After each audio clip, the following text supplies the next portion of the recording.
ಅಬು ನ್ಯೂಸ್ಗೆ ಸ್ವಾಗತ. ನಾನು ಜಹೀರ್. ನಮ್ಮ ನಡೆ ಸತ್ಯದ ಕಡೆ. ದಿನಾಂಕ 20/5/2026 ಬುಧವಾರ ದೇಶಾದ್ಯಂತ ನಡೆಯಲಿರುವ ಔಷಧ ವ್ಯಾಪಾರಸ್ಥರ ಬಂದ್ ಪ್ರಯುಕ್ತ ಸಿಂದಗಿ ನಗರದ ರಾಜರಾಜೇಶ್ವರಿ ಕಲ್ಯಾಣ ಮಂಟಪದಲ್ಲಿ ಸಿಂದಗಿ ತಾಲೂಕಿನ ಔಷಧ ವ್ಯಾಪಾರಸ್ಥರ ಸರ್ವ ಸದಸ್ಯರ ಪೂರ್ವಭಾವಿ ಸಭೆ ಹಮ್ಮಿಕೊಳ್ಳಲಾಯಿತು. ಇದು ನಮ್ಮ ಬಹುಕಾಲದ ಬೇಡಿಕೆಗಳಿಗೆ ಹಾಗೂ ನೆನೆಗುದಿಗೆ ಬಿದ್ದಿರುವ ಸಮಸ್ಯೆಗಳಿಗೆ ಶಾಶ್ವತ ಪರಿಹಾರ ಕೊಂಡುಕೊಳ್ಳುವ ನಿಟ್ಟಿನಲ್ಲಿ ನಡೆಯಲಿರುವ ರಾಷ್ಟ್ರವ್ಯಾಪ್ತಿ ಮುಷ್ಕರವಾಗಿದೆ. ಅಂದು ಪ್ರತಿಯೊಬ್ಬ ಆಡಳಿತ ಮಂಡಳಿ ಸದಸ್ಯರು ಎಐಒಸಿಡಿ ಹಾಗೂ ಕೆಸಿಡಿಎ ವತಿಯಿಂದ ಮುಷ್ಕರದ ಕುರಿತಾಗಿ ನೀಡಲಾಗಿರುವ ಮಾರ್ಗಸೂಚಿಗಳನ್ನು ಎಲ್ಲರೂ ಕಟ್ಟುನಿಟ್ಟಾಗಿ ಪಾಲಿಸುವಂತೆ ನೋಡಿಕೊಳ್ಳಬೇಕು. ಜೊತೆಗೆ ಮುಷ್ಕರದ ಸಂದರ್ಭದಲ್ಲಿ ಆಯಾ ಜಿಲ್ಲೆ, ತಾಲೂಕು ಹಾಗೂ ಹೋಬಳಿ ಮಟ್ಟದಲ್ಲಿ ನಡೆಯುತ್ತಿರುವ ಬಂದ್ ಕುರಿತು ನೇರ ಮಾಹಿತಿಗಳು ಹಾಗೂ ಫೋಟೋಗಳನ್ನು ಜಿಲ್ಲಾ ಸಂಘಗಳ ಮೂಲಕ ಕೆಸಿಡಿಎಗೆ ತಲುಪುವಂತೆ ಕ್ರಮ ವಹಿಸಬೇಕು. ಆಡಳಿತ ಮಂಡಳಿಯ ಸದಸ್ಯರಾಗಿ ತಮ್ಮ ಜವಾಬ್ದಾರಿಯನ್ನು ಪರಿಣಾಮಕಾರಿಯಾಗಿ ನಿರ್ವಹಿಸಿ ಮುಷ್ಕರವನ್ನು ಯಶಸ್ವಿಗೊಳಿಸಲು ಸಕ್ರಿಯವಾಗಿ ತೊಡಗಿಸಿಕೊಳ್ಳುವಂತೆ ಬಿಎಂ ಮೊಗಲೈ ಕಾರ್ಯದರ್ಶಿಗಳು ತಾಲೂಕು ಔಷಧ ವ್ಯಾಪಾರಸ್ಥರ ಸಂಘ ಸಿಂದಗಿ ಇವರು ಸಭೆ ಉದ್ದೇಶಿಸಿ ಮಾತನಾಡಿದರು.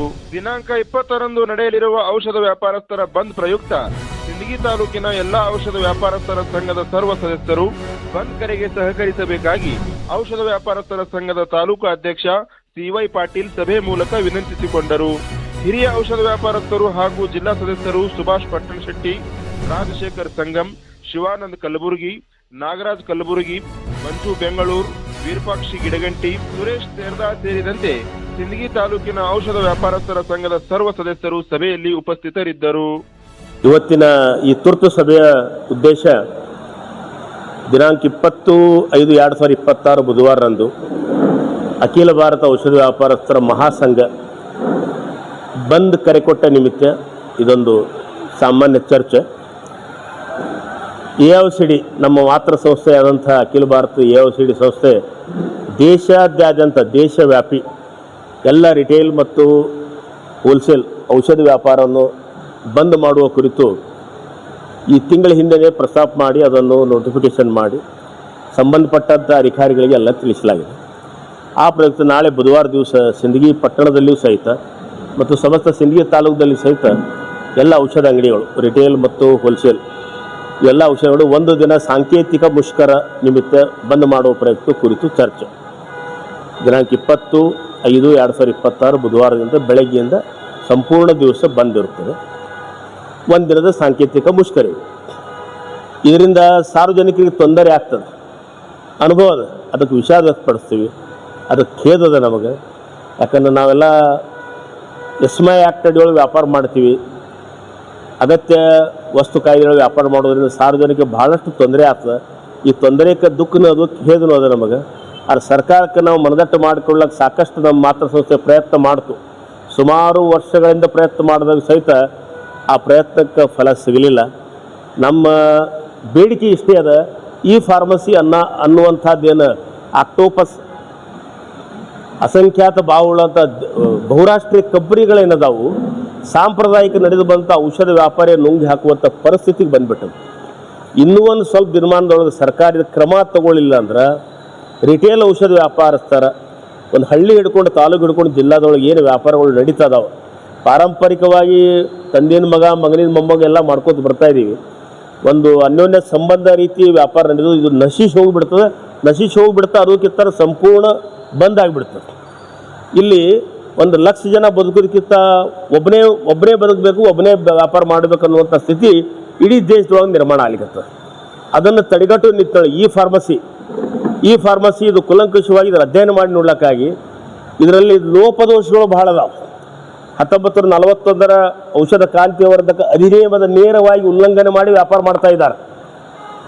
1940 ಔಷಧ ಕ್ರಾಂತಿಯವರ್ಧಕ ಅಧಿನಿಯಮ ಕಾಯ್ದೆ ಏನು ಹೇಳ್ತದ, ವೈದ್ಯರ ಸಲಹಾ ಚೀಟಿ ಅಂಗಡಿಗೆ ಬಂದು ಕೆಮಿಸ್ಟ್ ಆದವ ಮಾಲಕಾಲಿ ಅಥವಾ ಈ ಕೆಮಿಸ್ಟ್ ನೋಂದಾಯಿತ ವ್ಯಕ್ತಿ ಫಾರ್ಮಸಿ ಮುಗಿದವ ಅವ ಚೀಟಿ ನೋಡಿ ಡಿಸ್ಪೆನ್ಸ್ ಮಾಡಬೇಕು, ಔಷಧವನ್ನು ರೋಗಿಗಳು ಕೊಡಬೇಕನ್ನೋಂಥದ್ದು ಕಾಯ್ದೆಯಾದ ರೂಲ್ ಅದ. ಇಲ್ಲಿ ಅದೆಲ್ಲ ಮೀರಿ ಅವೆಲ್ಲ ಗಾಳಿಗೆ ತೂರಿ, ಆ ನಿಯಮಗಳೆಲ್ಲ ಗಾಡಿಗೆ ತೂರಿ ಈ ಫಾರ್ಮಸಿ ಅನ್ನುವಂಥದ್ದು ಆನ್ಲೈನ್ ವ್ಯವಹಾರ ನಡೆದದ. ಇದರ ಬಗ್ಗೆ ನಮ್ಮದು ತೀವ್ರ ವಿರೋಧ. ಇಡೀ ದೇಶದಾದ್ಯಂತ ಇದೇ ಒಂದು ಬೇಡಿಕೆ, ನಾವು ಮತ್ತೇನು ಸರ್ಕಾರಕ್ಕೆ ಕೇಳ್ತಾ ಇಲ್ಲ. ಇದು ಒಂದು ಈ ಫಾರ್ಮಸಿ ಅನ್ನುವಂಥದ್ದು ತ್ವರಿತವಾಗಿ ಇದನ್ನು ಸ್ಟಾಪ್ ಮಾಡಬೇಕು, ಬಂದ್ ಮಾಡಬೇಕು. ಇದರಿಂದ ಸಾಂಪ್ರದಾಯಿಕ ಪಾರಂಪರಿಕ ವ್ಯಾಪಾರ ಏನು ನಡೆದುಕೊಂಡು ಬಂದ ಇದು ಉಳಿತೈತಿ, ಇದರಿಂದ ಸಾಕಷ್ಟು ಕಾರ್ಮಿಕರು ಬದುಕು ಕಟ್ಕೊಂಡಾರ, ಅದು ಸಹಿತ ಹಾಳಾಗಿ ಹೋಗುವಂಥ ಪರಿಸ್ಥಿತಿ ನಿರ್ಮಾಣ ಆಗ್ಯದ. ಅದಕ್ಕೆ ನಾವು ಮತ್ತೆ ನಮ್ಮ ಲಾಭಾಂಶ ಹೆಚ್ಚಿಗೆ ಮಾಡೋದು ಕೇಳ್ತಾ ಇಲ್ಲ. ನಮ್ಗೆ ಇನ್ನೂ ಕೆಲವಷ್ಟು ಸವಲತ್ತು ಕೊಡ್ರೆ ನಾವು ಸರ್ಕಾರ ಕೇಳ್ತಾ ಇಲ್ಲ. ನಮ್ಮದು ವ್ಯಾಪಾರಸ್ಥರ ಪರಿಸ್ಥಿತಿ ಹೆಂಗಾಗ್ಯದಂದ್ರೆ ಭಾಳಷ್ಟು ಆರ್ಥಿಕ ಮುಗ್ಗಟ್ಟು ಎದುರಿಸ್ಕೊಂಡು ವ್ಯಾಪಾರ ಮಾಡುವಂಥ ಸ್ಥಿತಿ ಬಂದದ. ಡಿಸ್ಕೌಂಟ್ ಪಿಡುಗಿನ ಹಾವಳಿ ಅಷ್ಟಾದ. ಆದಾಗ್ಯೂ ಸಹಿತ ನಾವು ನಮ್ಮ ಲಾಭಾಂಶ ಕಮ್ಮಿ ಆದರೂ ಸಹಿತ ಸಾರ್ವಜನಿಕರಿಗೆ ಉತ್ತಮವಾಗಿ ಸೇವೆ ಕೊಡ್ಕೋತ ನಾವು ವ್ಯಾಪಾರ ಮಾಡ್ಕೊತ ನಡ್ಕೊತ ಬಂದೀವಿ. ಆದ್ರೆ ಈ ಫಾರ್ಮಸಿ ಅನ್ನುವಂಥದ್ದೇನು ದೈತ್ಯ ಕಂಪ್ನಿಗಳೇನು ಬಂದಾವ, ಇದರಿಂದ ಒಂದು ಕಾಯ್ದೆಗಳ ಉಲ್ಲಂಘನೆ ಆಗ್ಲಿಕ್ಕತ್ತದ. ಇದು ಹಿಂಗೆ ಮುಂದುವರ್ಕೋತಿತ್ತಂದ್ರೆ ನಾಳಿನ ದಿವಸ ಪಾರಂಪರಿಕವಾಗಿ ಬರೋದ್ರ ಔಷಧ ವ್ಯಾಪಾರ ನಶಿಸಿ ಹೋಗ್ತದೆ. ಇದೊಂದು ಉದ್ಯಮ ಅನ್ನೋದೇ ಕಂಪ್ಲೀಟಾಗಿ ಇಲ್ಲಿಲ್ಲಾರ್ದಂಗೆ ಆಗ್ಬಿಡ್ತದೆ. ಇದಕ್ಕೆ ನಂಬಿ ನೆಚ್ಚಿ ಇರುವಂಥ ಮಾಲೀಕರು ಬೀದಿಗೆ ಬೀಳ್ತಾರೆ, ಅಲ್ಲಿ ದುಡಿಯುವಂಥ ಕಾರ್ಮಿಕರು ಬೀದಿಗೆ ಬೀಳ್ತಾರೆ, ಎಲ್ಲನೂ ಎಡವಟ್ಟಾಗಿಬಿಡ್ತೈತಿ. ಅದಕ್ಕೆ ಸರ್ಕಾರಕ್ಕೆ ಭಾಳ ಕಳಕಳಿಯಿಂದ ಮನವಿ ಮಾಡ್ಕೋತ ಈ ಫಾರ್ಮಸಿ ಅನ್ನುವಂಥದ್ದು ಏನು ವ್ಯಾಪಾರದ ದಯವಿಟ್ಟು ಇದು ಕೂಡಲೇ ನಿಲ್ಲಿಸಬೇಕು. ನಿಲ್ಲಿಸೋದು ಆಗಲಿಲ್ಲ ಅಂದ್ರೆ ಇದಕ್ಕೆ ತೀವ್ರ ಥರದ ಕಡಿವಾಣದ ನಿಯಮಗಳನ್ನು ಹಾಕಬೇಕು ಸರ್ಕಾರ.